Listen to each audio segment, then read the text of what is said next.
السلام عليكم. جاي لنا شويه حاجات ان شاء الله رب العالمين من شركه ارمكس ومن بعض الشركات، وزي ما اتعودنا مع بعض في كل حلقه لما بيجي لي حاجات بنطلع مع بعض ونشرحها ونفتحها مع بعض. ففي الحلقه دي جاي لنا كاميرا وجاي لنا شويه عدسات وشويه حاجات، ان شاء الله في الحلقه نفتح البوكسات مع بعض. دي بوكس اهوت، وده بوكس تاني برضه جاي لنا من شركه جي تي اكسبريس، وده بوكس تاني جاي لنا برضه من ارمكس. فالحاجات دي هنفتحها مع بعض ان شاء الله ونعرف ايه الحاجات اللي موجوده فيها بالظبط. طبعا جاي لنا كاميرا وجاي لنا بعض عدسات هنشرحهم بالظبط، وهنشرح الكاميرا وهنقول تفاصيلها وزرايرها. احنا شرحناها قبل كده بس هنشرحها شرح على السريع، ولو انت ما سمعتش الشرح بتاعها قبل كده اسمع الفيديو ده للاخر وان شاء الله تستفاد من الشرح بتاع الكاميرا. هي كاميرا 300 كسر زيرو، وجاي طبعا عدسين وحاجات، جاي عدسه 50 مللي جي اللي هي النيكون، وجاي برضه حاجات تانية هنشرحها مع بعض. هنعرف اسعارهم ايه بالظبط، وهنعرف بالظبط العدسات دي بتستخدم لكاميرات ايه والتصوير ايه بالظبط، والعدسات دي هتستخدم عدسات زوم ولا هل هي مثلا ينفع تصور بها ايه، او ايه الحاجات اللي ينفع تصور بها العدسه. وبرضه هنشرح الكاميرا وهنقول تفاصيلها وهنقول عيوبها وهنقول مميزاتها، عشان برضه لو انت عايز تشيل الكاميرا دي تبقى عارف تفاصيلها بالظبط. اسمع الفيديو ده للاخر علشان ان شاء الله نفتح البوكسات مع بعض، تمام، ونشوف بالظبط ايه اللي جاي وهنقول اسعار وتفاصيل وحاجات مهمه جدا جدا جدا. تابع الفيديو ده للاخر علشان ان شاء الله تستفاد. تابع الفيديو.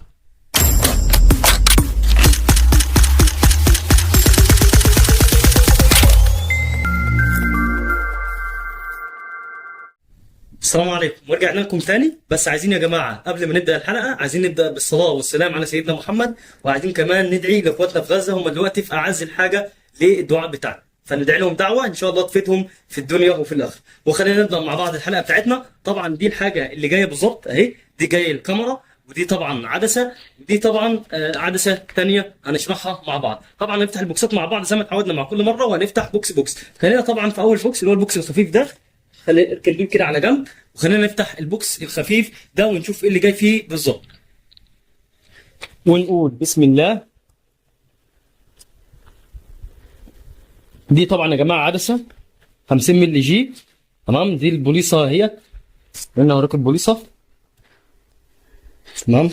من طبعا الحاجات دي على جنب. دي كده العدسه اهي، هي عدسه جايه كده يعني مستعمله استعمال خفيف، بس يعني العدسه جايه ان شاء الله عليها عدسه استعمال خفيف خالص، ويعني باين عليها شيء ان هي كسر زيرو. هنشوفها دلوقتي مع بعض، هنفتح الاوردر ونشوف كل حاجه مع بعض دلوقتي. بسم الله. دي كده العدسه اهي، تمام، جايه طبعا في كيس القماش بتاعها. العدسه اهي، تمام. بسم الله. دي العدسه ما شاء الله عليها، حالتها كويسه جدا. خلينا كده اركز لكم عليها شويه عشان تشوفوها كويس اهي. العدسه ما شاء الله حالتها كسر زيرو، تمام. العدسه اللي هي ال 50 مللي الجي اللي هي النيكون الجي، تمام. العدسه دي طبعا غنيه عن التعريف، اللي هي بتشتغل مانوال فوكس واوتوماتيك فوكس، تمام، واللي هي فيها موتور فوكس، واللي هي بتشتغل على الكاميرات المانوال بتشتغل اوتوماتيك. والعدسه دي سعرها في السوق مثلا ما يعادل مثلا من 7000 جنيه وانت طالع، يعني لو كسر زيرو زي كده تعمل 7000 جنيه او ممكن اقل، تمام. وكمان ممكن تكون اعلى من كده، ممكن توصل ل 9000 جنيه لو معاك الكرتونه بتاعتها مع حاجتها وكسر زيرو زي كده، ممكن توصل ل 9000 جنيه. هي العدسه دي ما شاء الله عليها حاجه، بصوا ما شاء الله عليها حاجه ممتازه جدا جدا جدا. دي العدسه اهي عشان تبقوا شايفينها برضو كويس اهي، تمام. ودي كده اول حاجه معانا النهارده اللي هي العدسه الاوتوماتيك. خلينا طبعا ننقل على الاوردر الثاني اللي دي، اركن دي كده على جنب، وخلينا نفتح الاوردر اللي بعد كده. ده اوردر جاي لنا من جي تي اكسبريس، برضه جاي فيه مش متذكر جاي فيه ايه بالظبط لان مش فاكر والله، بس خلينا نفتح مع بعض ونشوف ايه اللي جاي فيه بالظبط.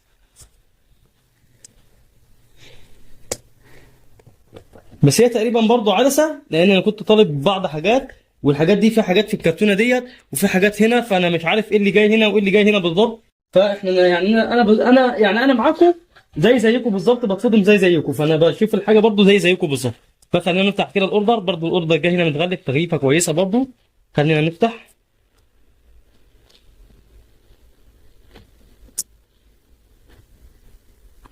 دي الحاجه اهي، تمام. خلينا برضه جايه كاس من جوه، وانت كل الشركات اتعلمت من ارمكس التغليف دلوقتي، بقى كل الشركات بتغلف كويس جدا. بس خلينا نفتح التغليف كده.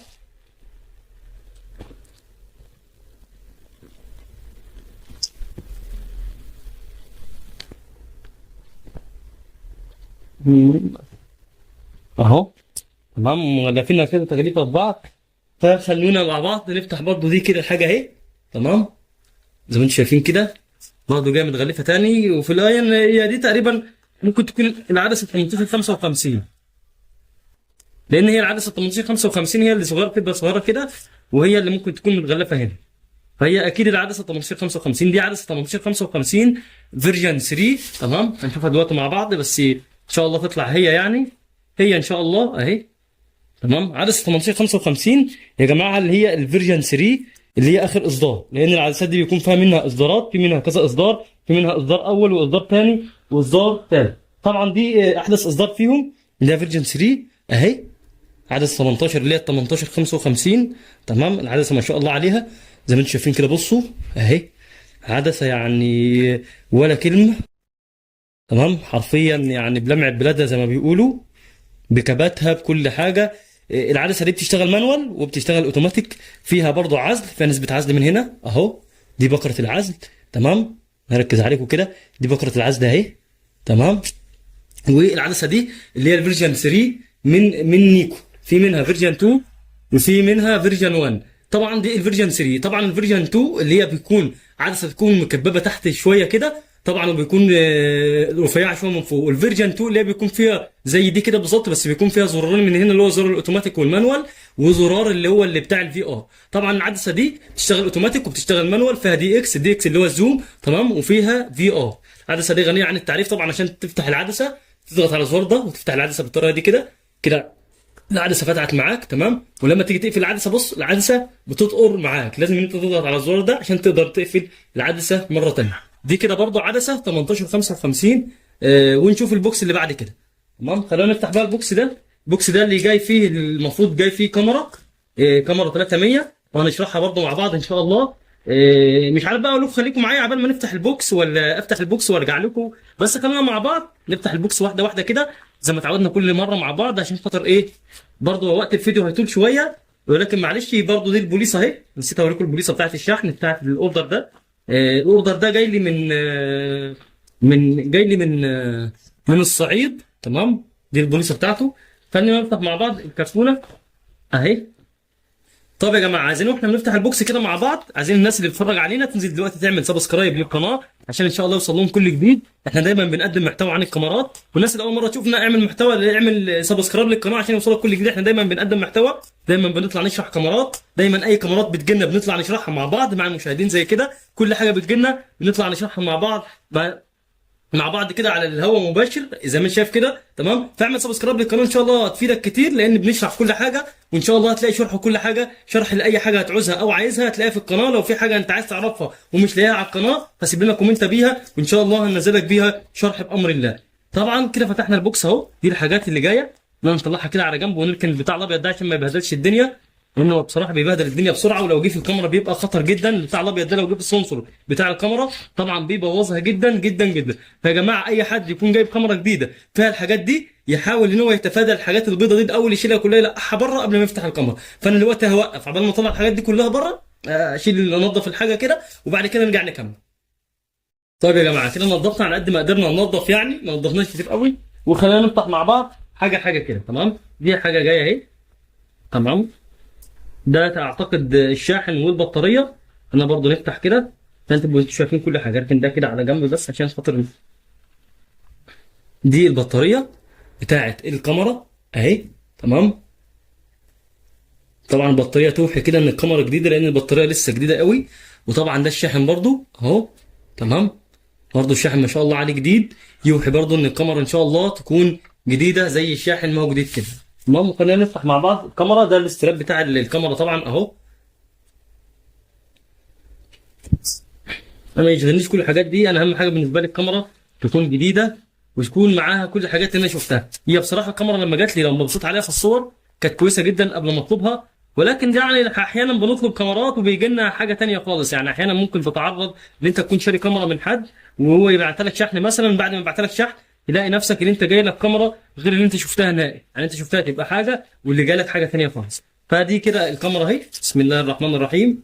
دي كده الكاميرا، لما نشيل الحاجه دي كده مع بعض. دي الكاميرا هي يا جماعه. تمام، هي المفروض ان هي شطر 6000 6K. حتى صاحبها كان كاتب عليها 6K. تمام، 6K. وعم يعرف طبعا اللي بيشتري الكاميرا يكون دي العدسه اللي انا بقول لك عليها. العدسه الثانيه اللي هي فيرجن 2 اللي كنت بقول لك عليها مكببه من تحت. بصوا كده العدسه دي والعدسه دي كده فيرجن 3 اللي هي احدث اصدار. ودي كده الفيرجن 2 اللي هو بيبقى فيها زرارين من هنا، زرار الاوتوماتيك والمانوال وزرار الفي ار. تمام. طبعا العدستين ما شاء الله عليهم كويسين جدا، بس مش كلهم جايين من نفس الشخص، كل حاجه من دول جايه من شخص مختلف عن التاني. طبعا دي الكاميرا المفروض ان هي جايه معاها كارت ميموري 128 اهو. تمام. طبعا ده كارت ميموري. خلينا طبعا نجرب طبعا الكاميرا، نفتح الكاميرا مع بعض ونجربها، وطبعا نشرح مع بعض زرار على السريع كده اظهر للكاميرا برضو علشان نشوف الكاميرا. يعني لو حب حد عايز يشتريها على 100 كده او حب مش عايز. وطبعا هنجرب عليها برضو العدسه ال 50 مللي برضو هنجربها على الكاميرا دي كده. الكاميرا خلينا نفتح الكاميرا مع بعض. الكاميرا بتفتح من الزرار ده. تمام. الزرار في النص ده زرار التصوير. الزرار في الواحد ده بتاع الانفو. تمام. ده الزرار بتاع لما تضغط عليه كده وتتحكم في فتحة العدسة من البقرة دي، ان انت تصغر العدسة، تكبر فتحة العدسة او تصغر فتحة العدسة. يعني تقدر انت بقى ايه يعني تتحكم في العدسة. تمام. دي بقرة طبعا بتاعت الاوضاع، وضع المانوال وكده. ودي طبعا اوضاع برضو تانية اللي هي مثلا لو عايز وضع مؤقت للصورة، ان انت تضع من وضع مؤقت زي كده. وتصورت صورة تيجي مثلا بعد خلال 15 ثانية تقريبا الكاميرا تصور. كده الكاميرا طالبه منا وقت وتاريخ. طبعا مش لازم كل الحاجات دي. انا هعمل اوكي كده وخلاص. تمام.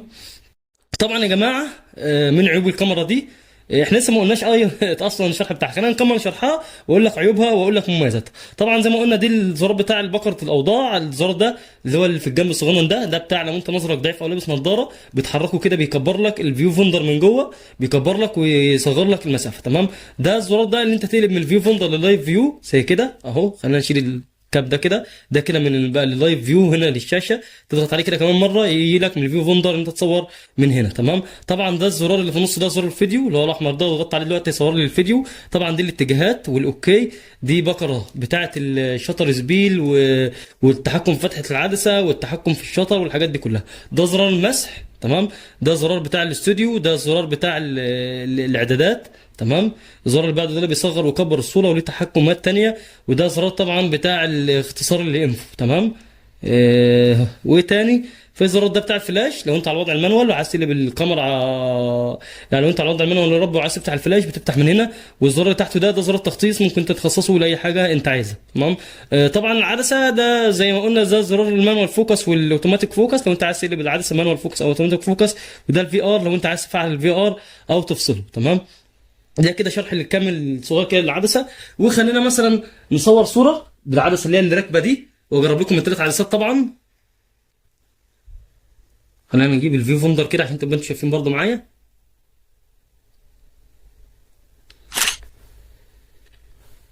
المهم دي الصوره اهي. صورتها الى حد ما كويسه، مش وحشه ومش حلوه، بس صورتها ممتازه يعني. تمام. خلينا نصور صوره تانية بالكاميرا من اللايف فيو عشان تبقى انت شفت اللايف فيو والفيو فوندر. طبعا اللايف فيو بيكون احسن بكتير، فخلينا نصور صوره باللايف فيو.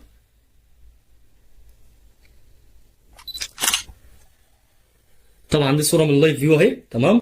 طبعا انتوا كده شفتوا الصور بتاعه العدسه دي. خلينا نخلع العدسه دي واركب عدسه المانوال الثانيه اللي هي الاوتوماتيك الثانيه اللي هي 50 مللي ال 18 55 يا رب اللي هي دي. تمام. هركبها برضو ونجرب مع بعض. طبعا لما تيجي تركب العدسه بيكون في نقطه بيضاء هنا كده في الكاميرا. تمام. معذره اهي في نقطه كده بيضاء في الكاميرا. وطبعا بيكون في العدسه نقطه بيضاء زي كده. بتحط النقطه البيضاء دي على النقطه البيضاء دي وبتلف العدسه عكس عقارب الساعه. تمام. لحد ما تسمع التكه اللي انت سمعتها اللي هي دي. بصوا دي كده. تمام. خلينا برضو نصور صوره من لايف فيو كده للعدسه دي ونشوف العدسه. طب كده هو طالب مني ايه؟ جايب لي حرف الاف كده. كده بيقول لي افتح العدسه، اضغط على الزر ده وافتح العدسه. بعد ما تفتح العدسه كده العدسه اشتغلت معاك اهي. تمام. خلينا برضو نصور صوره للعدسه دي كده من لايف فيو.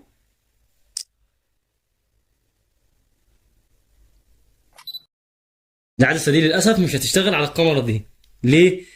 لان الكاميرا دي كاميرا قديمه اللي هي كاميرا 300. طبعا العدسه دي احدث اصدار اللي هي 18 55 فيرجن 3. فطبعا مش هتشتغل على الكاميرا لان اللي بيشتغل على الكاميرا الفيرجن 1 والفيرجن 2 فقط. يعني الفيرجن 2 دي بتشتغل على العدسه الكاميرا، لكن العدسه دي مش عايزه تشتغل نهائي. بصوا بتكبر اهي، لكن ما يضغط على الزرار للاسف ما بتشتغلش. لو جيت حتى جبت اللايف فيو بصوا اهي بتحدد وكل حاجه، بس تهيألي ما بتلقطش الصوره. ولو لقطت الصوره مش هتطلع حلوه. بصوا لان اصلا ده مش تشغيلها، تشغيلها ما بتشتغلش على الكاميرا دي. تمام. فبرضه خلينا نجرب تاني من اللايف فيو.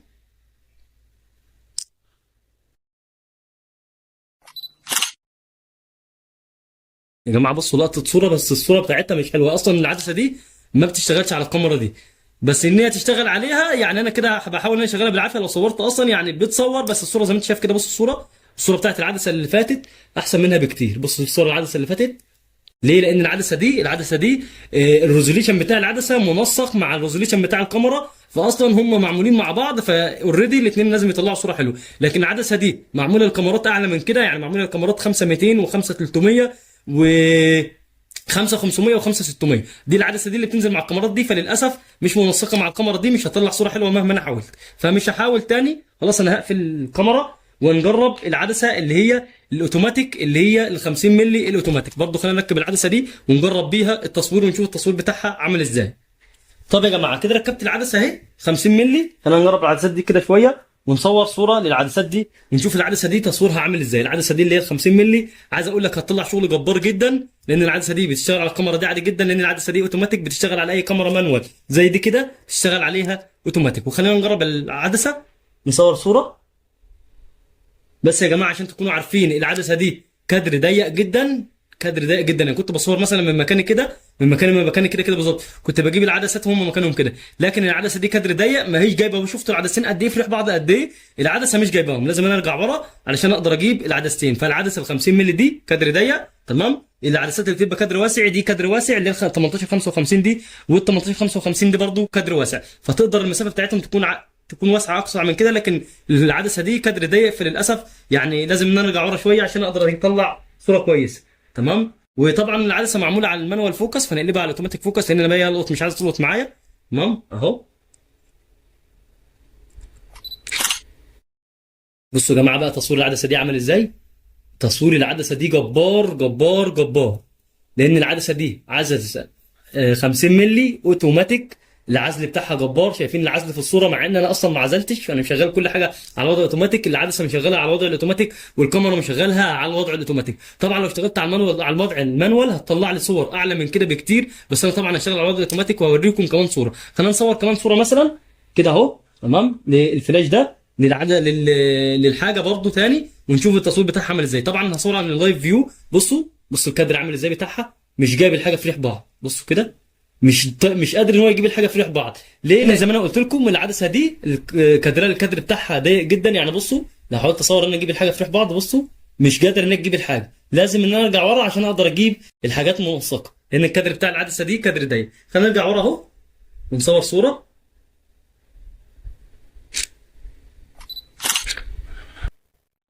تمام. دي صورتها برضو ثانيه، صوره ثانيه اهي. يا جماعه ما شاء الله عليها، تصويرها جميل. العدسه دي غاليه شويه. ليه غاليه شويه؟ لان العدسه دي عدسه اوتوماتيك بتشتغل على اي كاميرا زي دي كده.